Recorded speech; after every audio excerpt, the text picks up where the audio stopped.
came with a basket of cookies, be like, oh, hey guys. The dark side. I guess we're the dark side, probably. Yeah, actually, this is. Men in Black over here. All right, ready? You all? 8 minutes. 7 minutes. Ready? Inherency first is that employers and universities are allowed to demand from their employers username and passwords for social media accounts in the status quo. The second argument is that there's no federal legislation preventing this. There's only six states that have begun implementing regulations on this issue, and none of them have bans. The third argument is that HR 537, or the Social Networking Online Protection Act, it was introduced in the House on February 6th, is not yet passed. Thus is the plan. The United States federal government should pass the Social Networking Online Protection Act. Again, the United States federal government should pass the Social Networking Online Protection Act. I will let me finish all with you. I don't get a text. I'm about. Okay, and then does this cover all individuals in the United States? Yes. Okay. Solvency. First is what the bill does. Little a is that the bill would provide would institute a civil fine on every single business every time that they attempt to monitor a password for $10,000. Suggests that would deter businesses from continuing the ongoing process. The B argument is that the plan also boosts the ability for the Department of Justice to focus on the issue and crack down on businesses for violating the contract. The C argument is also prohibits businesses from firing employees who file complaints against the businesses from doing that, which means it provides protection for them. Advantage one, and the only advantage, is privacy. Uniqueness. Companies and universities are capable of enacting incursions on privacy and status quo. The first argument is employers. Little a under this in 2012, according to a Harris summary, over 37% of hiring managers use social networking mechanisms to monitor and track employees. The B argument is UT San Diego said that law enforcement officers are using literally sit down with police officers and go through every single detail within their Facebook account and other social media accounts and reveal every single piece of information. The C argument is that in an economy where jobs are extremely scarce, people are forced to give up all of their information in order to create job security. The D argument is employers are also able to hire hiring third-party civilian spies in the status quo. Literally, entire agencies that profit off their ability to track people on Facebook and other social media accounts, and then respond to people who contracted them out with the dirt on the employers that they were seeking for. The second argument is in the education sector. The little a argument, the first A is that there was over thousands of students across the United States are required to give up access to their social media accounts in order for schools and what's constituted as random monitoring in order to prevent different things. The B argument is that school, we have an empirical example of this. School officials punished a woman named, her initials are RS. They didn't actually disclose it, her full name for privacy. But this was a 12-year-old girl in the Minnewaska area middle school. She posted something on her Facebook that said that she disliked the way that her teacher graded her test. In response, she was suspended by her school for 7 days, alienating her from the rest of her classmates as well as depriving her from educational opportunities simply for saying that she disagreed with the way that her teacher responded to her test. So this is the solvency of the plan. The plan is a massive boost in protection for individuals in the United States. The first argument is that the plan is the business and educational ability to monitor social media accounts by an intrusive invasion of privacy. Little a is you can extend our arguments from solvency reasons why the plan increases protection and allows people to file civil lawsuits. The B argument is also perception. It's extremely less likely for businesses to engage in similar shady action in a world in which there's legislative crackdown. The C argument is that federal enforcement is extremely key. High-profile cases are necessary to shift the public consciousness on the issue while also stopping the atrocities. The second argument is that the plan spills over. Little a is that it taps into the public consciousness, which creates a greater push for privacy in other realms. The B argument is also empirics on our side. There was major opposition to bills like SOPA and PIPA suggest that they would all rally behind the plan. The C argument is also it empowers advocacy groups to be able to challenge big businesses and the ability to monitor. Next is the impacts is bio. Politics is horrible, and especially in this impacts first is that it forces people to make a decision between work and privacy, literally life or giving up all of your personal details. Little a is individuals are chastised by businesses for personal choices. They literally have to sacrifice their life and their means of production in order to sustain their life, and they have to sacrifice all. It's a choice between that or their own privacy. The B argument, or the two argument. Yeah, what's up? Why do people deserve privacy? What do you mean? Why do people deserve privacy? Why should people have privacy? I'm about to get to this. I'm Can you reading just the answer impact it? section. So it's like their value to life. Yes, I'm going. The next argument is that without this privacy, it generates nihilism and disillusionment, which is key to value, or which ruins value to life. This should answer your question. The fact that you have to give all privacy and literally every single act that you have to do is in relation to your ability to produce your own survivability, means that every single act becomes codified within economic means, which means every single part of life becomes reduced down to what becomes what is profitable and what in itself can be able to sustain your life. The third argument is that makes biopolitics invisible and therefore more dubious. Little and this is that individuals individuals internalize these economic mechanisms. Therefore, they become invisible and normalized. The B argument is it extends all spheres into the ordering of life, of how it makes it seem like this is how it has to be. Thus, it justifies the mentality of death camps within the personal life. The fourth argument is that authoritarian oppression is the biggest impact in the round. Little one under this is autocratic regimes are responsible for the most massive amount of dehumanization and make people believe that life is worth in death. The second one is at least suicidal thoughts. Like, I know that you have all talked to Nigel and dealing with crackdowns on like this. The dude is losing his mind. Like, this is something that's very personal to a lot of us in this room, and you all like to deal with this on a very personal level, and it's really messed up for this to occur when you literally have to sacrifice everything you do, every conversation you have, every movement you make, every time you think, every thought, every word you type is all in relation to your means of production, to how valuable you are for your company, to everything. And it's not even a question of justifying like, oh, we need to have privacy and that justifies like bad things to occur, because our app does not ban legal things. Like if something, like some atrocity occurs that's really bad, there's still legal mechanisms that can go in and monitor the Facebooks, but it means that it can't just occur in the everyday life, that there has to be a justification for it. And we think that you should reject that and, you know, should live a little.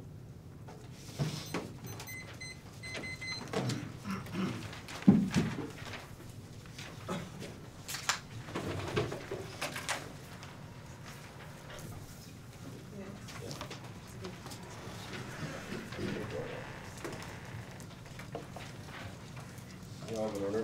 Yeah, it's 3 off. 3 off? Yes.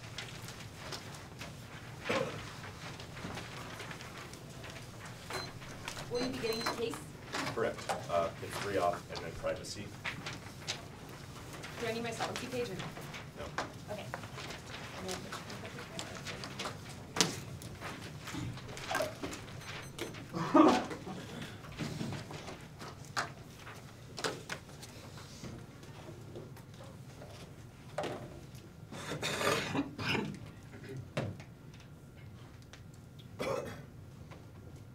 Judges and Whitman.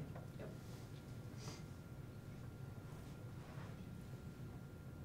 We begin with the counterplan text that the United States federal government should pass the Social Networking and Online Protection Act, excluding those listed as members of white supremacy organizations by the Federal Bureau of Investigation. Funding and enforcement means, again, the United States federal government should pass the Social Networking Online Protection Act, excluding those listed as members of white supremacy organizations by the Federal Bureau of Investigation. Funding and enforcement means, there you are. Did you have any questions just about the text?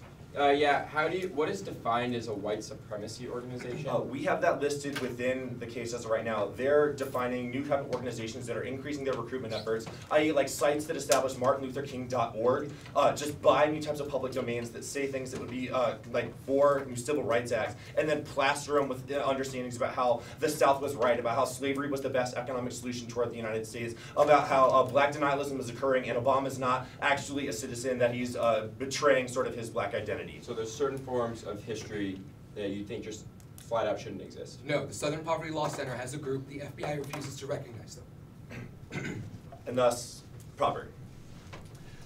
The eighth point is the competition. The first argument is the counterplan is mutually exclusive. They would sever new types of persons within the plan specifically. We asked them in a point of information if this would include all the individuals within the United States. They agree any severance issue is independently a voting issue. Our argument says this would allow PMC to be able to skew out of new types any of the ground they initially read. That means they generate new types of offense within the EMG. They would always win that debate because they get golden responses. What we say in the MO, in the PMR, we would never be able to catch up. Additionally, severance is independently bad because it collapses our individual individual efficacy. We never get to challenge our individual ideological notions because we understand that they are simply rhizomatic and continuing to voice on a continuum. We never get to plant our feet in the ground and indicate that this is just wrong, which means that they independently create new types of supremacy and new types of biopolitics in the future. The second argument is that means independently that would be also a voting issue for a moving target and decreasing competitive equity in the round because the negative already starts out a speech behind. The second argument is this would be able to solve back both of the net benefits we read after the counterplay. The basic point is solvency. The first argument is it solves back the entirety of the affirmative. The norms are already set specifically in normal means enforcement mechanism would still have the GHS recognize the white supremacist groups and recognize the new types of pedagogical experience that you're talking about within the privacy sectors. You do not have an argument as to why the very types of white supremacy are the very types of violations that are occurring in the privacy advantages that you read are indicative of white supremacist groups. If they are, then our counterplan stands to solve them comparatively better. Additionally, the counterplan would maintain the DHS and the IBI, which means that they're able to solve back for the white supremacist groups and the list that already exists within the United States to be able to counteract new types of recruitment measures. The third argument is the FBI has already identified white supremacist groups and are not able to stabilize their force as of right now because it would violate new types of would violate the United States law. The only chance for new types of privacy protections to be counteracted is the counterplan. Additionally, the fourth argument is you have to defend the very representation of your policy and a policy framework, even in a world in which you just go that we are policymakers. You still have to defend the very representatives that are intrinsic to your advocacy. The way that your advocacy was shaped was understanding the way that white supremacists continue to prop up the ideological structures of the United States, saying that the government should continue to secure their privacy rights because they don't like being discriminated against. Additionally, this severs the representation. That means that 90% of the PMC is just the representations about the plain text is merely only 2%, which means that you should also frame the way that the plain text comes about in the first place. Additionally, that actually is absolutely necessary to shape back reality. The way that we come to value those axiological statements means that we are more likely to have an impetus to value those policies in the future, which means that judges have an impetus to understand the way that these policies were popular, motivated by the modalities of white supremacy.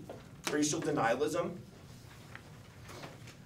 The eighth one is refusal to recognize white supremacy as another group reveals the denial of violence against persons of color. In 2009 alone, Homeland Security identified white supremacist groups as the greatest threat to new types of social unrest within the United States. They wanted new types of enforcement mechanisms to be able to drop that claim because they did not want to appear like they were not cracking down in civil rights areas within the United States, especially with the election of Barack Obama, which means they had an incentive to be able to guise that type of knowledge from the public. The beast point is the counterplay would immediately solve that back. The first argument is to focus on the discussion of the evolution of hate groups. Means independently not only we trace the historicity, but the way they continue to operate within the everyday social forums means that businesses continue to prop up the modality of white supremacy by understanding that their group workers should be able to fit within those forums in the first place. That means that businesses are actively pursuing these members as of right now because they think they're not able to have an understanding about their social life. That continues to trickle down through the business. The way they prop up economics and biopolitics is understood from the dream of the white specter, understanding that new types of economic engagement should continue so that ghettos continue to get poorer and the large businesses continue to get richer. The second argument is the counterplan immediately discursively rejects the ideation of the PMC, understanding that the discursive focus on white supremacy occurs with an understanding that biopolitics would be equal for everyone. However, that is not a realistic situation, understanding that biopolitics uniquely affect other individuals on an everyday basis, i.e. that individuals in the lower socioeconomic areas have to continue to be checked on for what they are spending their money on, especially if they would get any type of government aid, which means independently there is a constant level of surveillance that is not unique to the white supremacist groups that you would like to believe are also uniquely affected. The third argument is the plan would immediately grant new types of racial incentives between the public and private, understanding that new types of privacy concerns are absolutely necessary to insert any types of public concerns means that the dominant discourse of the era is nothing more than saying that the black body has no value in face of white bodies, and that we should only recognize white value as an ability to indicate that black bodies are important. Additionally, the point is this ignorance actually culminates as a new type of denial of racial violence. The first argument is just the root cause of violence, understanding new types of homogeneity, societies of homogeneity, increase new types of lash out in all of the areas. This is the impetus for the United States to continue its occupation of Iraq and Afghanistan because it continues to bomb new types of brown bodies and carpet body because it understands these racial divides are necessary. Additionally, this is internally to the value to life arguments. Biopolitics does not play out equally. This only allows the United States to increase its surveillance recruitment. These when the internet is acting as a primary tool of enforcement and recruitment in the status quo. Groups are actually targeting sites over MartinLutherKing.org, which we referenced in the point of information. There are 926 groups in 2008 indicating that they are on the upswing because they're using these social media programs that employers are not aware about. The piece was links. The first argument is internet protections actually lead for an increase in new types of recruitments for white supremacy groups. This occurs because angry mobs actually indicate that they would be able to adopt a different person, and an online persona means that they are actually escape the scrutiny of the public. The second argument is privacy actually deters new types of legal action, which means you don't solve that if any of the affirmative legal groups use the internet to be able to trace groups, means they use the 115 social sites that exist as of right now to continue to subvert the privacy protections and be able to allow the government to continue their recruitment efforts for them. The plan would overturn that information and transparency, which means protections are made for gathering information is absolutely impossible. The counter plan is necessary to be able to solve back for those recruitment efforts. Additionally, hate group violence is massive. Over 8,000 crimes are committed every year against bodies of color. Additionally, this is the justification of new types of southern violence that only allows the black body to continue to be disenfranchised and mutilated every day. Understanding that this is how we actually increase biopower. Understanding that it goes on in different areas. In privacy, first, you say that you solve back for biopower, no discursive ramifications or understanding how the PMC is evaluated. If you are a policymaker, you don't solve this advantage because surveillance is accrued in every other area. We are being videotaped in this round, and I'm not guaranteed that we have access to that, which means that biopower and every other areas like security cameras that the government continue to check our welfare checks is probably a reason why you don't check back for those security concerns. Additionally, there are arguments about nihilism and dissolution are the goals of the white spectre to maintain these types of power and economic supremacy over the black body. Additionally, violence is already occurring and visibly, inevitably, because the government has an incentive to not say that southern violence or violence against bodies of color is occurring because they don't want it to make it seem like they're not cracking down on white supremacy groups because they fear legal action. Legal action is necessary in some cases, and you don't have a value of life for all bodies claim.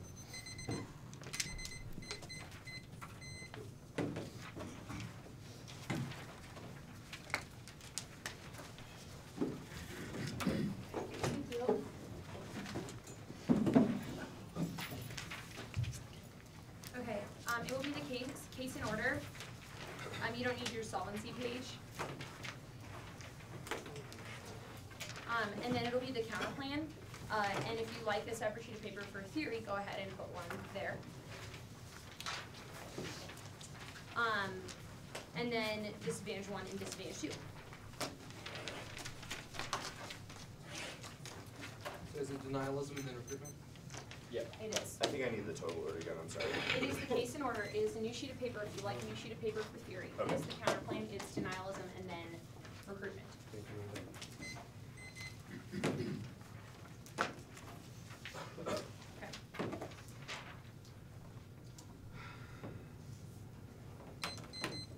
They have conceded the thesis of the affirmative that there's no value life in a world where you're constantly being surveyed under an economic guise. It reduces all actions that we take. Actions that we take is just modes of productivity and makes us make decisions between whether or not we can survive and whether or not we can have life. That is an unfortunate and impossible distinction for anybody in this room to be able to make.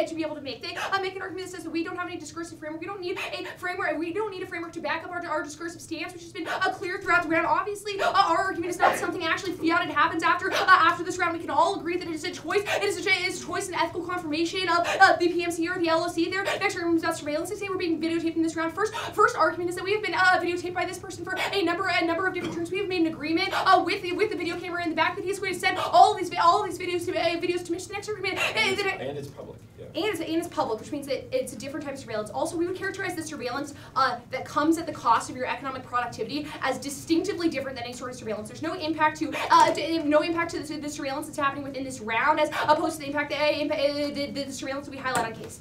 Last question. Yeah, how can you guarantee these things are just public? Just by relying on the word of the state? Like the No, word of the I'm state? relying on the word of this man right here. Yeah, as if our argument is this just the- about video cameras. Are you just saying that Well, you can rely... make a new argument and we'll answer the new one.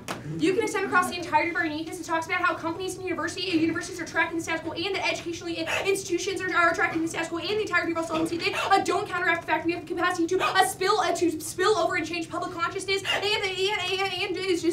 have have major opposition to and empower third-party members. We say that this has the capacity to solve for this solvency has the capacity to solve for both their disadvantages because it allows people to be empowered on the internet and stand up for what they believe in, which means that when they see white supremacy happening, or when they see something negative happening, they can call it out, causes a radical social transformation that they have no capacity to solve with counterplan. But I'll be getting to that later. Extend across the entirety of our uniqueness about politics, where our acts are only codified within economics. They say that is the goal. That is the goal of white spectre. I'll answer on the disadvantage. He said that we have the government has an incentive to highlight white supremacists. I will get to that on the dissat, I think.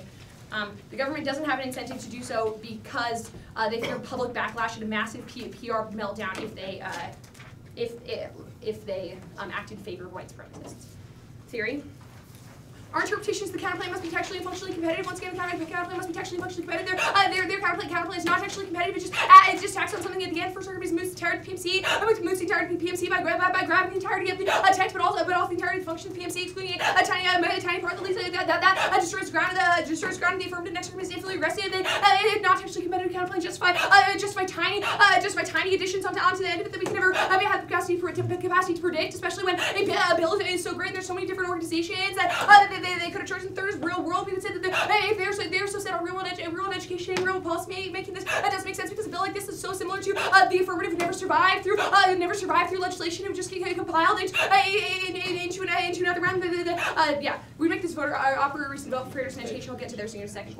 Also, another thing is the fact that they read like racism bad. More Also, the forces to impact our morally reprehensible disadvantages are literally the only offense we can get surrounded by impacting the white supremacy is good based on the not textually competitive counterplan.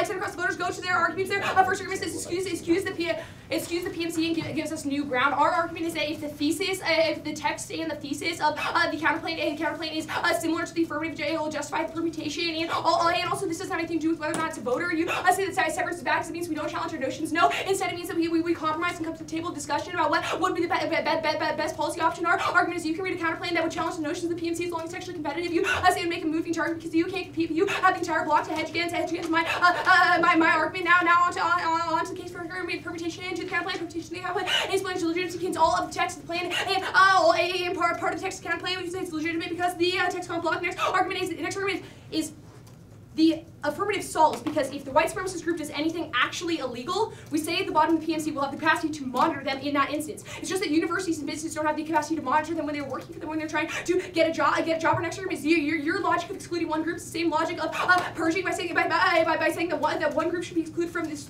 the rest, leads to the totalitarian notions that we should purge them out of society, leads to all purge to kill millions of people. Another justification. Yeah, I know, but a justification for that is that the way our drone strikes policy is like anyone that is that color, which means they can always find a way to justify it. Yeah. Another example is our drone strikes, which literally target anybody that is of a certain color. Next argument is that one exception justifies all exceptions. You make arguments to say that the United States federal government has an incentive to exclude groups like white supremacist groups, etc. It means that they will continue to do so past the counterplan. These exceptions will spiral out of control, and there's no distinction between what is a white supremacist group and what is not a white supremacist group. But next argument is that these people need jobs too. Our argument is the dehumanization that is caused on these people by not having the capacity to engage in economic freedom. Economic freedom means that justifies the dehumanization that they live out in their everyday life. The next argument is highlight before doing. That's fine. Oh yeah, there is the logic of prosecution before guilt. Oh yeah, or guilty before it. Their logic is the logic of guilty before innocent. It says that we should exclude these groups from the rights the rest of Americans should be able to have because we assume that they are guilty in their nature. Go to advantage one. The first argument is that the creation of the other, the creation of the affirmative, the surveillance of the affirmative forms the politics of white supremacists by justifying surveillance in all of these instances. Go down. We say the only way to break free from the white spectre itself is to try to put everyone on equal ground, give everyone the same legislation. It's when we decide that only the white man has the capacity to vote, or women should not have the capacity to vote. And when we exclude one group, that leads to inevitable inequality. That leads to the links that they were talking about. On advantage. Also, Where are you right now? I'm on advantage, or disadd 1. Sorry, I said advantage. Next argument is businesses are pursuing white supremacist in the status quo for a couple reasons. The first argument is they fear it'll be a massive PR shock when people find out they are hiring people white supremacists, but also they see that on their Facebook, that they are white supremacists or whatever in the status quo means they have no capacity to hire. We say that a lot of the reasons why people get in, or actually I'm going to put this on disadd 2. A lot of the reason that people get recruited into these types of organizations is because of things like economic malaise that they then blame on society or blame on an opposite race. We solve for these sort of problems by allowing them to have capacity to get jobs from businesses that are currently turning them down. Turning them down. We also solve the root cause of hate crimes because we incentivize privacy on an equal platform. There is no argument to be made that excluding one group through the counterplan incentivizes stopping hate crimes. If anything, people who are in white supremacist groups in the status quo already feel like they're being excluded from policies that are happening right now, things like affirmative action, etc. That is the reasons why they're engendering things like hate crimes in status quo, because they do not feel like these things are possible. Means that we have the capacity with the plan to turn back the entirety of this. Next argument is we solve for recruitment because we change the mindsets of Americans. They now feel like they are able to make counter sides to white supremacists without fearing any sort of retribution from the rest of the world or from their potential employer. Means we have the capacity to create a movement that will be able to solve for any of the recruitment.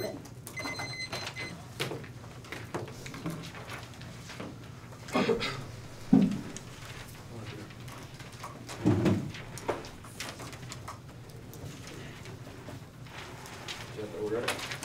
Yeah, of course. Overview. So order is going to be theory of the counterplan, the counterplan, the case debate, privacy advantage, Okay. racial denialism net benefit, Okay. and the recruitment net benefit. If I ever become clear, my voice is a little hoarse, as y'all probably tell. Just let me know and I'll try to slow down.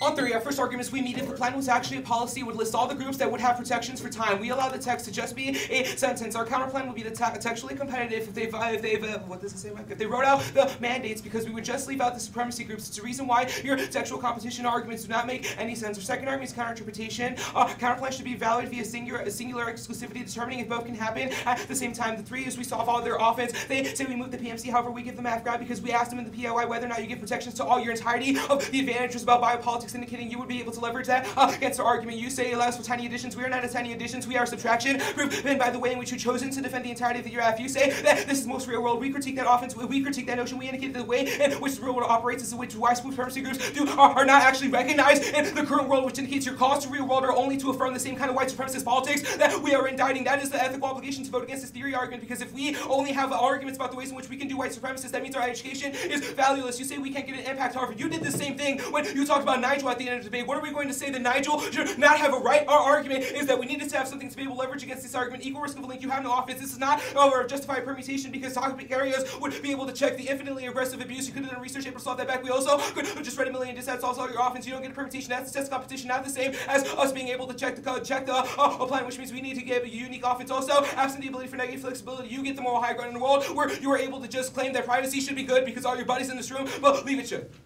Also, no abuse, no potential abuse. They were able to garner offense. The fact that they had other arguments against the areas means you don't vote against. This ethical obligation to vote against white supremacy is a structural ideology of the way in which debate works. Means you have to reject the first. Counterplay. Anything else?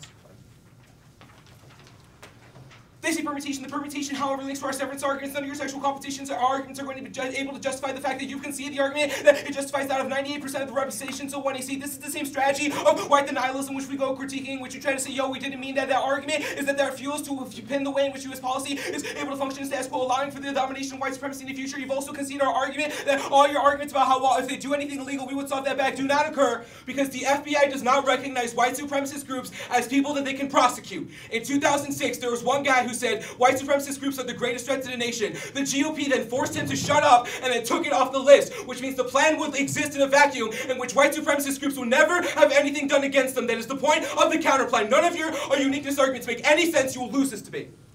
Moreover, say this is the logic of execution, this is the logic of resistance. White supremacy has been the ordering ideology since the settler-slave dichotomy was run in the United States. Also, we are not an exclusion arguments that white supremacy people who join white supremacy are already identified, meaning they have already posited themselves as being supremacist over the black body. You say drone strikes, there's a differential between privacy and drones. Moreover, we reverse the poles. Our argument is the point of the counterplan is to show the ways in which black bodies and people of color are constantly bound. Thus, we reverse that dilemma to be able to reveal the fundamental racism of the United States policy. They say that the counterplan will be able to spiral out of control. The counterplan text is able to solve that because it limits to white supremacy groups, so there's no risk because of the way in which our ethical advocacy is able to solve that argument back. They say they need jobs. This is no link to the criticism because our argument said no, they are not given to racial people of color. And the status quo in COINTELPRO was able to do things like assassinate people of color, the Black Panthers, but not take any action against white supremacy groups. Also, the notion of economic productivity only fuels the way in which white people feel like they have to deserve to go to the top. They say this is logic of guilty but for innocence. That's not unique. And moreover, the plan doesn't do anything about white supremacist groups in the status quo. You would have to. You links to that same argument. Moreover, arguments if you join the hate group, you should be able to have legal action against this. Currently, the Suffolk Partly Law Center is not allowed to do anything, which is the reason why our argument, the counterplan solves all your arguments. We are able to recognize that privacy is not an equal plane. Black people were not allowed to have privacy when they walked on the streets because people thought that you had to be able to do things like knock on their houses. They could see a damning argument about welfare checks, which indicates that people of color and the status quo cannot even get welfare without having to be verified. Also, if their legal framework's argument is true, if they overstep their boundaries, they have legal recourse.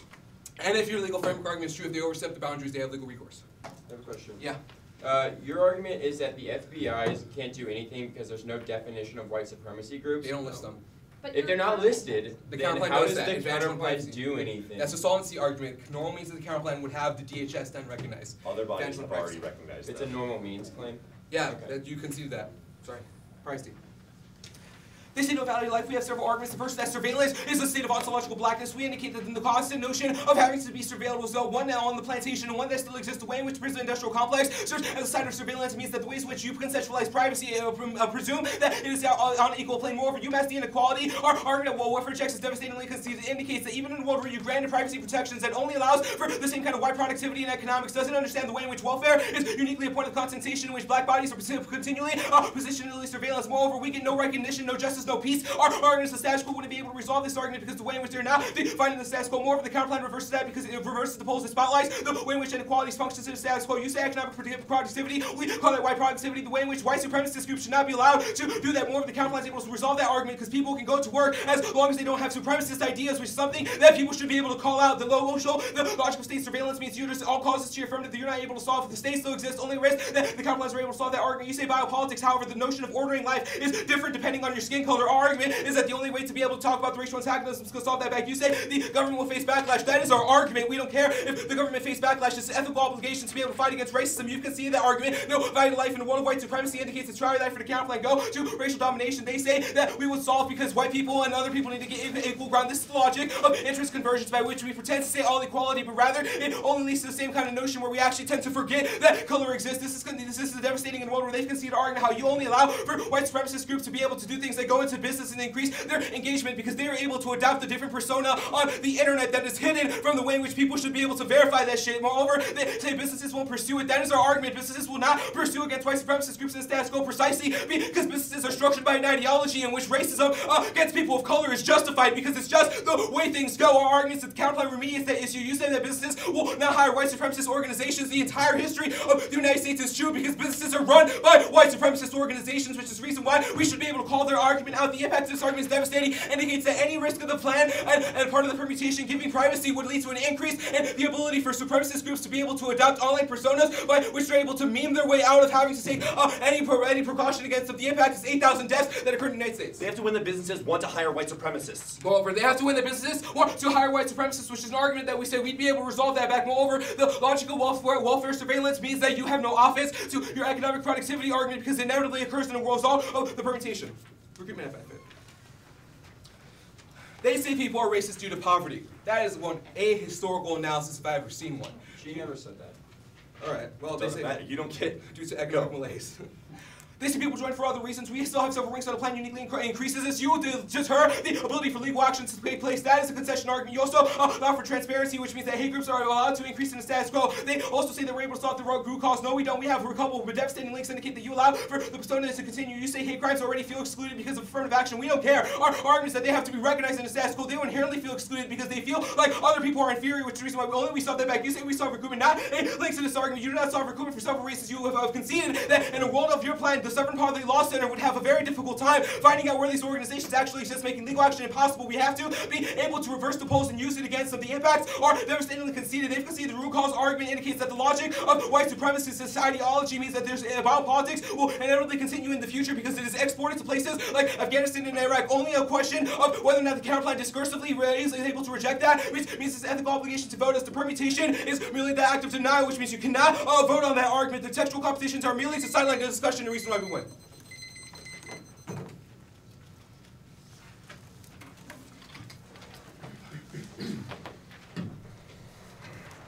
An overview.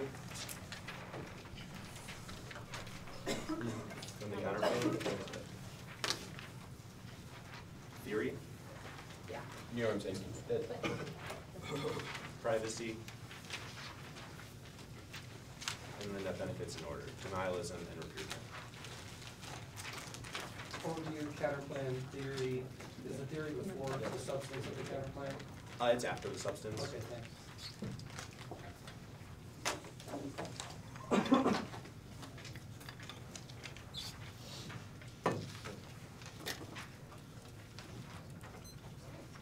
Yeah. You know. Yeah. Alright, are my judges ready? And Whitman? Yep.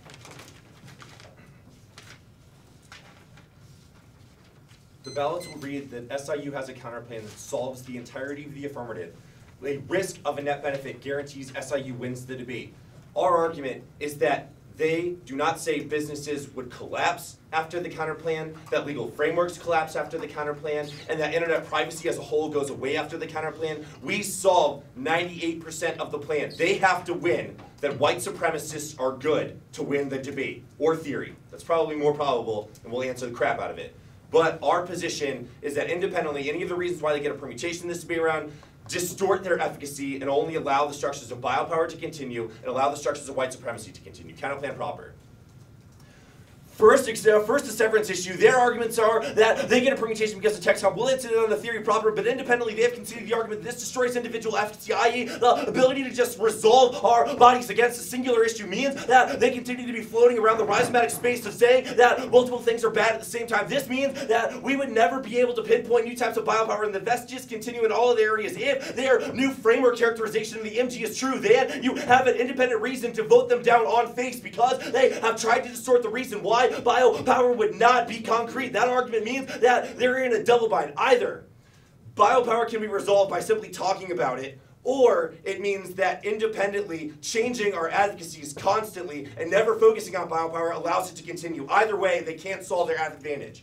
Additionally, our arguments are just true in the solvency question. We still solve the entirety of the affirmative because the DHS recognition, they will go for the arguments that the plan spirals out of control. We would just identify multiple new bodies. But the fact of the matter is we have a stable text that is to say that groups have already been identified. There is only an equal risk of a link to this argument. If it is true that the government would just spiral out of control, probably links to the plan as well, which means you cannot stop the government from just increasing rogue protections and causing biopower, which means... Point of order. Sorry, the argument that the one exception justifies all different exceptions would link to the plan is new in that law.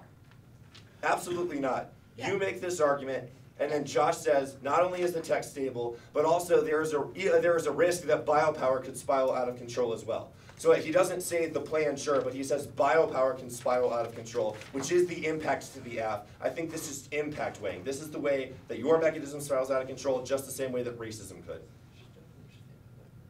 Okay, I stand by what I said before, and I know you have your flaws. I know they do too. Additionally, their offense on this page has indicated that we would pursue the mentality of guilty before proven innocent. This is the dominant logic that occurs in the status quo. The counterplan is the logic of resistance that you concede as ethical, which means that there is no reason as to why this spills outside of the debate room, that the government has an incentive to continue that type of domination. We identify the groups that are already indicted within the status quo, which means no reason as to why they are not white supremacists. You have not won that argument, TexCom. First, our we meet is just too good on textual competition. It is simply that because of time constraints of parliamentary debate, we allow Whitman to just read a plain text that says we passed this bill. But in a real advocacy, they would pass every single mandate of the bill, which includes the groups that they would protect. We meet this interpretation because if it was just an actual bill, we would exclude the white supremacist groups and thus have an actual textual competitive counterplan. Additionally, our counterinterpretation solves all of their offense. Singular exclusivity means the judge is in a position to understand whether or not the affirmative can happen at the same time as the negative. Our solvency arguments specifically about severance indicate that they cannot happen. Additionally, this would bifurcate the system of anti-racism within the United States, only allowing our advocacy to be destroyed. Additionally, they have already saw the infinitely aggressive arguments to solve back my topic areas. They have researched the affirmative already. Additionally, any other arguments about real-world indicts are actually bad because the real world is what is propping up new types of white supremacist structures in the status quo. Privacy. The comparison of the net benefits versus privacy is ridiculously in SIU's favor. They are conceding the argument that biopower occurs disproportionately. They gloss over the fact that it is disproportionate. It means independently biopower occurs according to skin color. Racism is a prior question. Denialism. They say the white supremacists need jobs too. That is a beautiful statement if you are a white supremacist. This argument is only the type of logic of interest convergence. Saying that we should also give jobs to white supremacists is the logic that continues the United States federal government continuing on its path of indoctrinating this type of logic every day. That is to say that you have not won an argument that businesses want to hire white supremacists. We are right that businesses don't want to do it. They love the plan, and thus we have ultimate solvency for the entirety of the overview, the counter plan. And then I will go to, I'll answer the line by line of the counterplan, and then I will go to the theory. I will then go to the advantage, and then I will go to the dised 1 and dised 2. I'll make sure we have this right. Overview, counterplan, theory, advantage, the advantage, and then dised 1, dised 2. Sound good?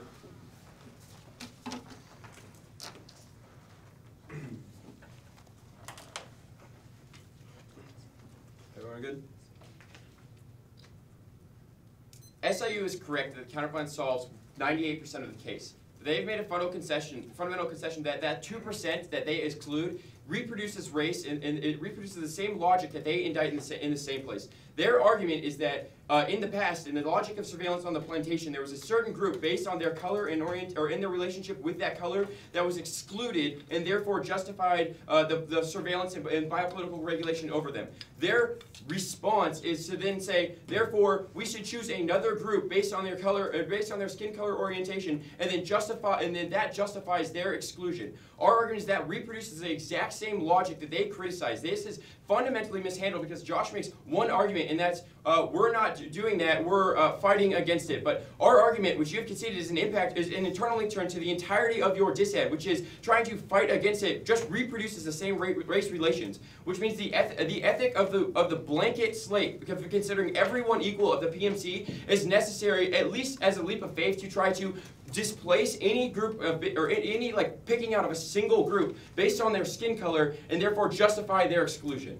It turns the entirety of their disads. It's a reason why you should vote F and that all of the disads are disads to the counterplan. Go to the counterplan line by line now. Extend Miranda second, on the permutation, we're not going for it. I'll do that stuff on the theory debate. But the extended Miranda second argument that only the F will be able to, or the extended Miranda second argument that the F will be able to solve all of the impacts of this. All of your arguments that if there's actually violence that occurs, the violence that occurred, there's still judicial systems that will still be able to fight back and charge people, even if it's not particularly on a race case. It would still be on the crime that was committed. This drives really well with our guilty before proven innocent arguments. Next, extend Miranda's third argument, which is the argument talked about in the overview, which is you reproduce the same logic of exclusion through race relations. Our argument is that your argument is that the black body has been constantly excluded by white people. Your response is, therefore, we should exclude white people. Your argument is that excluding people based on their skin color or race relations is bad. You might be correct on the direction of history, but that does not mean that we should reproduce that history in the future, right? At some point, we have to take a stance and make a break, and we have to consider a level playing field. This responds to all of their arguments on the next argument they say they're the logic of resistance. Our argument is that the logic of resistance reproduces those race relations and then thus justifies the same biopolitical surveillance, which means all the impacts to your dissent and all the impacts of our app or impact turns to your counterplan. Next, you say that you're not an exclusion because they've already made the choice. Our argument is that choosing certain forms of education is not a reason why you should be excluded. If someone chooses to then act out on those and commit some forms of violence, sure, there are other legal procedures that will be able to resolve that, but doesn't mean that those people are just that therefore you can justify biopolitical surveillance. Their entire examples about you can justify race is the reason why you have to reject the counterplan in the first place, and they can't solve any of their dissent. Next argument said Miranda is that the labeling of race is arbitrary. We have some empirics like the war on drones. The way that the federal government operates is anyone can be classified under a white supremacist, which means it justifies government surveillance of anyone, including people who are non-white, which means you can't solve for any of your arguments, because if it is true that the government always tries to surveil the black body, it means that the arbitrariness of what white supremacists are, and because there's no definition of it according to your own arguments of the FBI, means that that state of exception that's created in the counterplan text allows for the justification for the government to then surveil anyone that they choose, which means the entirety of the app and the dissents or impact turns to your counterplan. Next, we're not going for any other arguments, but except for the guilty before it's voting answer that. I've answered all of your arguments. The jobs argument, I'll answer on the dissent. Theory not going forward, we'll consider interpretation means that the logic of theory being biopolitical is an impact of not going forward. Go to the privacy. The only argument that you have here that's a difference between the plan and the counterplan is those other alternative causalities. Doesn't mean that you should reproduce it. All of your defense here is applicable to both the plan and the counterplan, which means it's try or die for a blank slate and trying to consider all people equal rather than reproducing race relations. The entirety of this goes conceded. Go to the race relations dissent now. I've already done a bunch of analysis of why this links harder to the counterplan than it does to the plan itself. You have no response to this. We're not going for the business arguments. You're probably right in that sense, but that's only a reason why the state will be able to use your logic of exception to then reappropriate businesses, which means only the blank slate of the counterplan will be able to solve. Yeah, that's right. The recruitment dissent. On the recruitment, just said, well, we're only going for one argument. We've already analyzed why this wouldn't be true, that there's other mechanisms, but also you shouldn't be guilty before proven innocent. That's the same logic that you criticize. Well, also you can see the one argument at the bottom that the recruitment will be able to solve because we create a national perception. It is true. It is a good thing in the world of the counterplan for people to then be able to fight against racial groups because they don't have to worry about invasion of their own privacy. Means you've conceded a movement that solves your recruitment. You probably just shouldn't reproduce race relations if you want to get rid of race relations.